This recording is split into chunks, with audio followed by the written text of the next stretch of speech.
প্রশ্ন, ইসলামী শরীয়তে রোজা কাকে বলে? রোজা একটি ফার্সি শব্দ।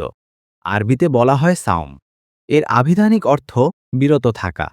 শরীয়তের পরিভাষায় সাওম বলা হয় নিয়ত সহকারে সুবহে সাদিক থেকে সূর্যাস্ত পর্যন্ত পানাহার ও স্ত্রীমিলন থেকে বিরত থাকা।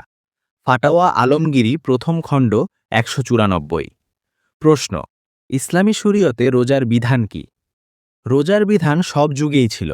হজরত আদম আলাইহিসসালাম থেকে শুরু করে আমাদের নবীজি পর্যন্ত সকল নবী রাসূলগণের যুগেই সাওমের বিধান ছিল। পবিত্র কোরআনে এরশাদ হয়েছে, ইয়া আইয়ুহাল্লাযীনা আমানু কুতিবা আলাইকুমুস সিয়ামু কামা কুতিবা আলাল্লাযীনা মিন ক্বাবলিকুম লাআল্লাকুম তাত্তাকুন। হে মুমিনগণ, তোমাদের ওপর সিয়াম ফরজ করা হয়েছে, যেভাবে ফরজ করা হয়েছিল তোমাদের পূর্ববর্তীদের ওপর, যাতে তোমরা তাকওয়া অর্জন করতে পারো। সূরা বাকারা আয়াত নং ১৮৩। অন্যত্র এরশাদ হয়েছে, ফামান শাহিদা মিনকুমুশ শাহরা ফালইয়াসুমহু ওয়া মান কানা মারিদান আও আলা সাফারিন ফাইদ্দাতুম মিন আইয়ামিন উখর।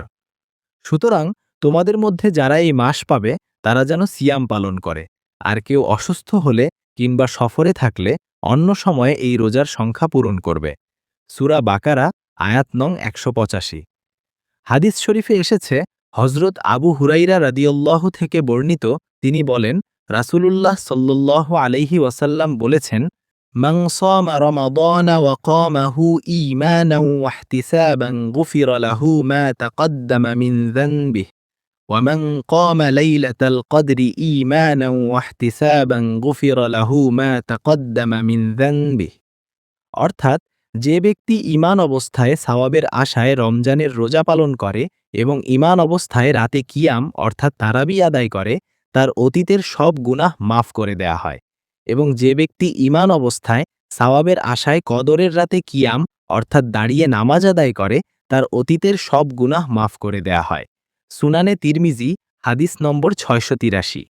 অন্য হাদিসে হজরত আবু উসামা রাদিয়াল্লাহু থেকে বর্ণিত, তিনি বলেন, আমি রাসূলুল্লাহ সাল্লাল্লাহু আলাইহি ওয়াসাল্লামকে বিদায় হজের ভাষণে বলতে শুনেছি, তিনি বলেছেন, ইত্তাকুল্লাহা রব্বাকুম ওয়াসল্লু খমসাকুম ওয়াসুমু শাহরাকুম ওয়া আদ্দু যাকাতা আমওয়ালিকুম ওয়া আকিউ যা আমরিকুম তাদখুলু জান্নাতা রব্বিকুম।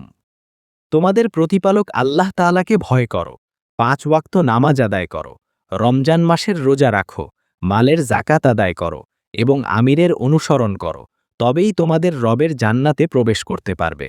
সুনানে তিরমিজি হাদিস নম্বর ৬১৬। ওপরের আয়াত ও হাদিসের আলোকে রোজা ফরজ হওয়ার ব্যাপারে উম্মতের ইজমা হয়েছে। তাই কেউ যদি এগুলো ফরজ হওয়াকে অস্বীকার করে তবে সে কাফের হিসেবে গণ্য হবে। বাদাইউস সানাঈ দ্বিতীয় খণ্ড ৭৫। প্রাপ্তবয়স্ক ব্যক্তি যদি কোনো শরঈ ওজর ছাড়া রোজা না রাখে তবে সে অবশ্যই গুনাহগার হবে। পরে যদি এই রোজার জন্য সারা জীবনও রোজা রাখে তবুও তার ক্ষতিপূরণ হবে না। আমাদের চ্যানেলটি সাবস্ক্রাইব করে আমাদের পাশেই থাকুন।